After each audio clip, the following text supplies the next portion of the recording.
Grab your blades and gear up, adventurers. It's time for another helping of barbecue with a side of action in Monster Hunter Tri. The latest entry finally brings the series to the Wii, but that's not the only trick this dino has learned. Monster Hunter Tri manages to deliver the best online experience on the Wii to date.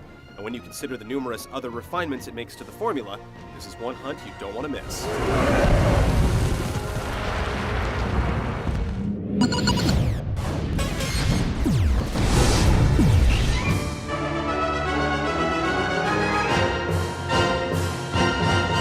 In Monster Hunter Tri, you play as an adventurer who's been sent to protect a small coastal village from nasty wildlife.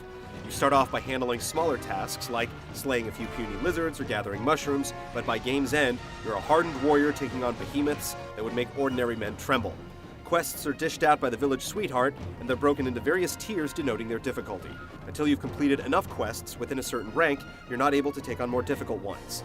It's a simple system that makes it easy to jump into the action and get down to slaying beasts. Progression isn't measured in levels or experience, but rather by the gear you don. Upgrading your weapons and armor is the only way you'll be able to take on tougher quests. While you can manage with the stock gear in the early goings, you'll eventually need to forge your own tools. This is accomplished by carving up felled monsters and gathering materials from each environment. It can be a bit of a grind to earn that new sword or chest plate, but it's certainly satisfying to flaunt your new getup. Your gear aside, there's also a heavy emphasis on properly maintaining your hunter's inventory.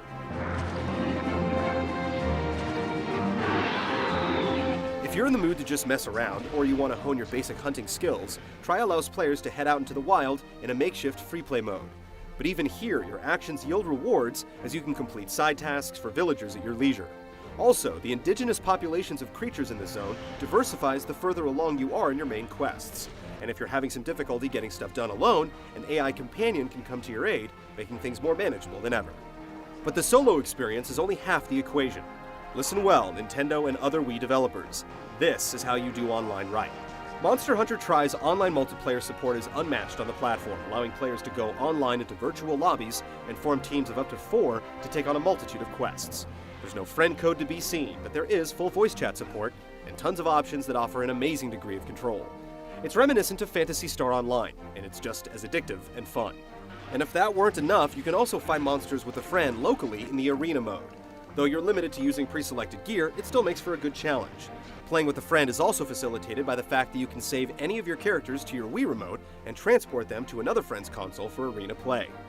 There's just an amazing amount of content available here. The single-player mode will run you around 30 hours, while the online and arena modes will more than double that.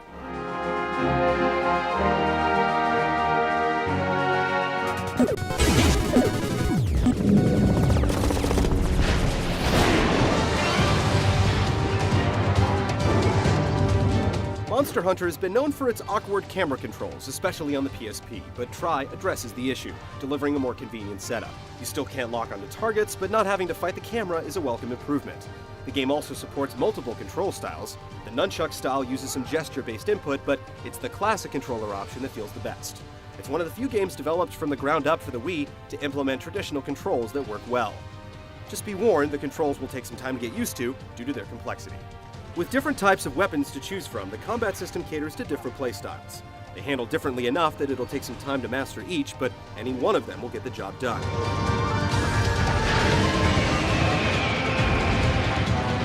Once again, combat's all about going into battle with a sound strategy.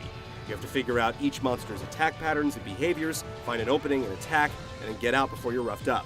When you have to capture your prey with traps, things get even more complex by adding yet another layer of strategy. Therein lies the most polarizing aspect of the game.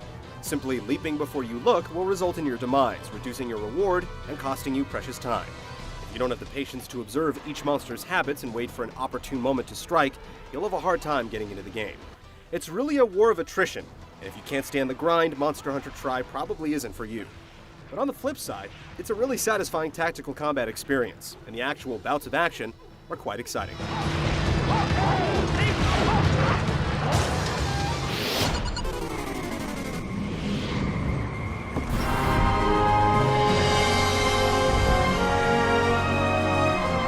Monster Hunter Tri looks good, but doesn't exactly raise the visual bar. The The animations for the monsters make it seem like they're actually living, breathing creatures, and environments quickly turn from serene to hostile, with weather effects kicking in to enhance the immersion. On the other hand, the areas don't seamlessly connect to each other and there are frequent load screens.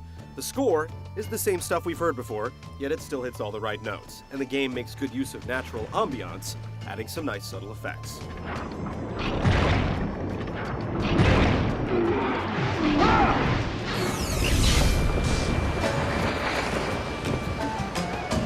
If you're looking for a good single-player adventure and the best online experience on the Wii, bar none, then look no further than Monster Hunter Tri. Newcomers will find it very easy to get into the action, while the experience is deep enough to satisfy seasoned adventurers.